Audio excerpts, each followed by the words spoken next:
¿Qué tal? Buenas noches, bienvenidos a nuestro podcast del día de hoy, que vamos a tratar un tema muy interesante acerca de una lectura de Edgar Morin que se llama Los 7 saberes para la educación. En esta lectura, que es muy interesante, nos habla acerca, por ejemplo, de las perturbaciones a la hora de transmitir información.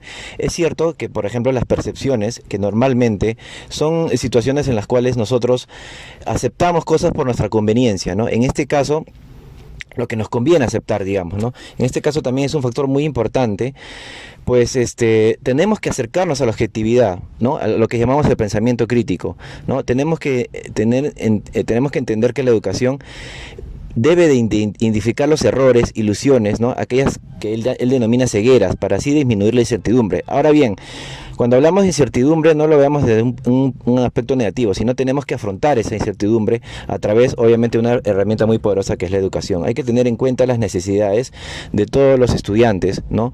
Como dije anteriormente, los factores perturbadores, y despejar interrogantes, ¿no? También Edgar Morin en su lectura nos dice que tenemos información vasta, ¿no? Podemos ver que gracias a la tecnología, la gran cantidad de información que hay en la red, en la nube, es bastante extensa, ¿no? Pero ¿cómo podemos organizar, si queremos llamarlo de una manera, para que esa información que es vasta podamos analizarla, ¿no? Ese es un cuestionamiento que debemos tener siempre presente, ¿no? ¿Cómo podemos organizar esa información que es tan vasta, ¿no? Tenemos que también saber que tenemos que entender los contextos en que se desarrollan los conocimientos, ¿no?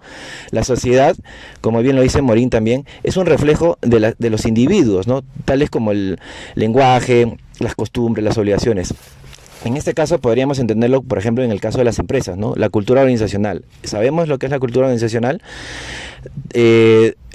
Tenemos que entender también que tanto el ser humano como la sociedad son entes complejos, multidimensionales, ¿no? Se debe fomentar, entonces, esa pasión por la curiosidad que por mucho tiempo a los niños se les ha estado cortando. ¿No se han dado cuenta que los niños tienen la necesidad de conocer? Por ejemplo, el estudiante tiene esa necesidad de conocer. En ese caso, nosotros como docentes tenemos que identificar eso, ¿no?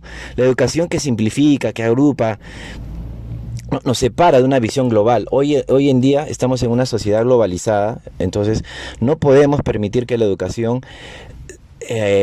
se simplifique, ¿no? Agrupe a las personas y de una u otra manera los separe de la educación, ¿no? Ahora, yo no quiero decir con esto que no es importante saber el todo, ¿no? Es importante, pero lo que tenemos que tener en cuenta es que debemos de lograr un equilibrio, ¿no? Tanto los temas que son específicos como los temas que son un poco más complejos, ¿no? Como acá lo domina Morin como algo total, un conocimiento real, ¿no? A lo que debemos de afrontar. Entonces, básicamente, esos son algunos ideas que Edgar Morin nos deja para nuestra reflexión como docentes. Muchas gracias.